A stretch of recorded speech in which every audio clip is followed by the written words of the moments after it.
안녕하세요. 친절한 야외서입니다. 참 질병에 대한 공부를 하다 보면 사실 굉장히 유쾌한 일은 아닌 것 같아요. 그런데 이걸 유쾌함으로 뭔가 전환을 시키려면 그거를 해결할 수 있는 뭔가 솔루션을 우리가 발견한다면 유쾌한 일이 되겠죠. 근데 우리가 살다 보면 어떤 안 좋은 식습관이나 스트레스나 이런 것들로 인해서 질병을 얻을 수밖에 없는 것 같아요. 그렇지만 그거를 현명하게 개선시켜낼 수 있는 방법만 있다면 질병을 너무 공포스럽거나 너무 어렵게만 생각하지 않으셨으면 좋겠다는 생각이 듭니다. 오늘 시간에는 지방간에 대한 말씀을 드리려고 해요. 왜 점점 지방간 환자분들은 계속 늘어만 가는 것일까? 어떤 문제가 있을까? 이런 것들 설명을 드릴 텐데요.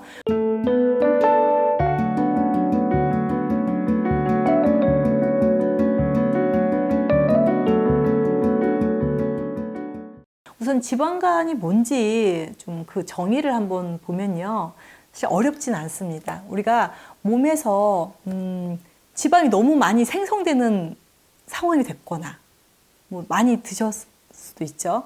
그리고 많이 생성됐거나 아니면 대사하는 과정에서 보내줘야 되는데 에너지원으로 발산이 돼야 되는데 그 부분이 잘 되지 않거나 많이 만들어졌거나 배출되는 과정이 안 됐거나 그래서 간에서 축적이 되는 질환을 지방간이라고 표현을 합니다. 그런데 간이라는 곳은 너무나 중요한 곳이거든요. 사실 우리 몸에 안 중요한 기관이 물론 없을 거예요. 그런데 간은 심장이 어떤 물리적인 생명을 유지하는 곳이라면 간은 화학적인 우리 생명활동에 필요한 화학 공장이라고 생각을 하셔도 무방할 만큼 간에서 하는 일들은 너무나 많습니다. 그래서 간에서 기능을 제대로 못하면 온 몸이 전체적으로 독소가 쌓인다거나 대사가 엉킨다거나 그럼으로 인해서 생기는 질병들이 스텝이 계속 꼬이기 때문에 생기는 거거든요. 그래서 간은 잘 관리가 돼서 우리가 평생 사는 동안 아주 붉고 말랑말랑한 간으로 유지를 해야 되는데 간에 특별한 손상을 주지도 않았는데 단순히 지방이 거기에 들러붙음으로 인해서 깨지기 시작하는 거예요. 지방 관리 굉장히 중요하겠죠. 제가 앞서서 그 콜레스테롤 이론도 많이 말씀을 드렸다시피 우리가 지방 관리를 어떻게 정확하게 인지하고 정확한 그 지식을 우리가 습득하느냐에 따라서 삶의 패턴이나 질병에 이걸 예방하는 게 너무 중요하게 다가오는 게 사실은 지방입니다. 지방이 왜냐면 우리 몸의 에너지원으로 쓰이고 있는 단백질이나 탄수화물, 지방 이런 것들이 다 우리 몸에서 축적이 될 때는 반드시 지방 형태로 축적이 된다는 거예요. 그래서 이 대사가 원활하게 진행될 때 불필요한 지방이 쌓이지 않는다라고 생각을 하시면 되실 것 같고요. 보통 지방간 하면 술 많이 마시는 사람으로 인식을 하잖아요. 간이 안 좋다 그러면 술 딱 이렇게 상관관계가 탁 정해지는데 알코올성 지방간도 확실히 많으세요. 그러면 이게 알코올성 지방간인지 아닌지 우리가 어려운 공부를 해서 아는 게 아니라 좀 간단하게 아실 수 있는 방법은 혈액 검사를 하시면 간 수치에 대한 검사가 여러 가지가 나와요. 그런데 이 모든 걸 다 대변할 수는 없지만 감마 GPT가 좀 높다 그러면 다른 그 다른 검사들은 괜찮은데 감마 GPT가 좀 높다 이러면 알코올 좀 많이 섭취하셨나요? 라고 질문을 드리면 대부분은 알코올성으로 간이 안 좋고 또 초음파를 해보면 알코올성 지방간이 있는 사례들이 많다는 거죠. 그때 꼭 보셔야 되는 게 중성지방 수치는 또 어느 정도인지를 한번 체크해 보실 필요가 있어요. 그래서 알코올성 지방간은 술을 많이 드셔서 알코올이 지방 형태로 바뀌어서 간에 들러붙는 상태를 말씀을 드리면 되는데 사실 요거는 물론 술 끊기는 너무 어렵지만 원인이 너무 뚜렷한 거예요. 그래서 술을 좀 절제를 하시다 보면은 자연스럽게 또 좋아지실 수도 있는 겁니다.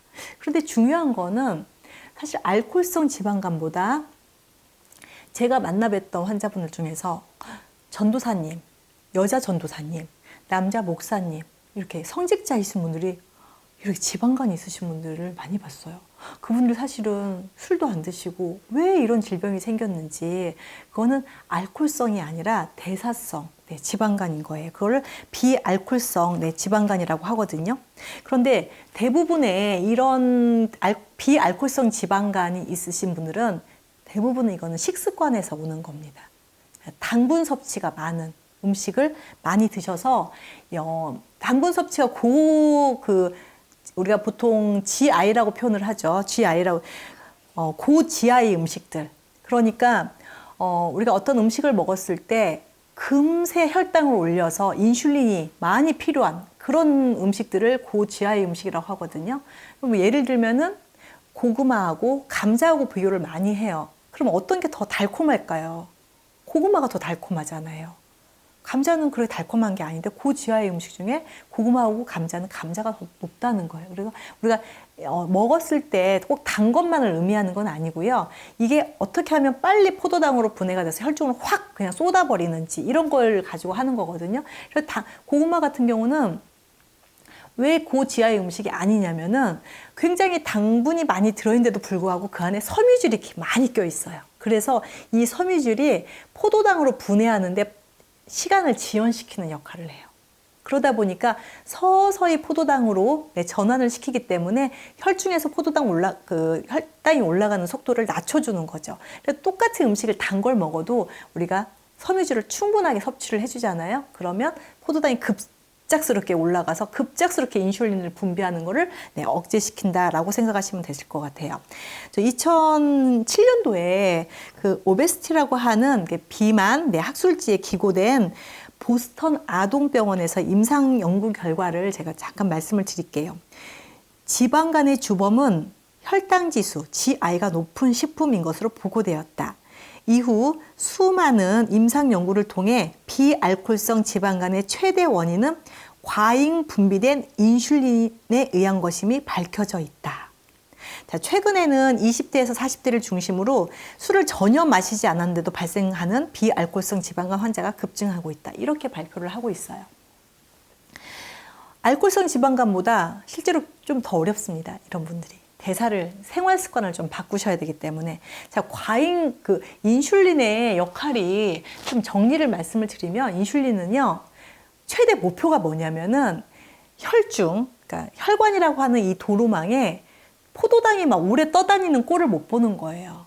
이거를 세포 속으로 빨리 갖다 줘서 에너지로 발산을 시키든, 아니면 그 에너지 발산을 시키고 남은 나머지 포도당은 바로 지방으로 축적을 시키든, 결국은 어떤 형태로 이동을 하든지 간에 인슐린은 축적을 시켜서 혈중으로 해서 포도당을 그냥 몰아내는 일을 한다 생각하시면 굉장히 편하게 이해하실 수 있을 거예요. 그래서 인슐린의 기능이 좋아서 세포가 포도당을 잘 받아들일 수만 있다면, 인슐린을 잘 받아들일 수 있다면 에너지로 다 많이. 그래서 많이 먹어도 쟤는 단 것도 많이 먹고 밥도 많이 먹는데 애가 날씬해. 이거는 내 세포가 건강해서요, 인슐린의 기능 자체를, 인슐린을 세포가 받아들이는 힘이 좋은 겁니다. 그래서 제가 당뇨 환자분들이든 사실 고혈압 환자분들은 우리 몸에서 그런 기능을, 세포의 기능, 막의 유연성을 좋게 해주고 이런 리셉터의 기능을 좋게 해주기 위해서 오메가3를 계속 강조하는 이유가 여기에도 있습니다. 똑같이 먹었지만 어떤 사람은 힘을 내서 없애고요, 어떤 사람은 힘을 못 내고 지방으로 축적시켜 버리는 거예요. 그 기능을 얼마나 잘 하느냐에 따라서 대사증후군의 핵심 포인트라는 거예요.